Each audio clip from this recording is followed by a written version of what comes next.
அனைவருக்கும் வணக்கம். 4/1/2025 அன்றைய நடப்பு நிகழ்வுகள் பார்க்க இருக்கிறோம். முதலாவதாக நம்ம பார்க்க உள்ளது, இந்தியாவின் எல்லைக்குள் சீனாவின் மாவட்டங்கள் அறிவிக்கப்பட்டுள்ளது. சீனாவின் ஹோட்டன் என்ற பகுதியில் 2 புதிய மாவட்டங்கள் அறிவிக்கப்பட்டுள்ளது. இந்த 2 மாவட்டங்களும் லடாக்கின் எல்லை பகுதியில் காணப்படுகிறது.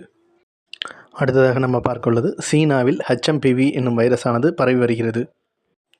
ஹியூமன் மெட்டா நிமோ வைரஸ் என்பதன் சுருக்கமே இந்த HMPV வைரஸ் என்பது. இளம் வயதினர் மற்றும் முதியோர்கள் இந்த வைரஸால் பாதிக்கப்பட்டுள்ளனர். மேலும் இந்த வைரஸானது காய்ச்சல், தொண்டை வலி, உடல் வலி போன்ற அறிகுறிகளை ஏற்படுத்துகிறது. அடுத்ததாக நம்ம பார்க்க உள்ளது, எண்ம தரவு பாதுகாப்பு மசோதா 2023. நாடாளுமன்றம் ஒப்புதல் அளித்து 14 மாதங்களுக்கு பிறகு வரைவு விதிகளை மத்திய அரசானது வெளியிட்டுள்ளது. அதன்படி தனிநபர் தரவுகளை பயன்படுத்துவதற்கு அந்த நபரின் ஒப்புதல் கட்டாயமாக்கப்பட்டுள்ளது.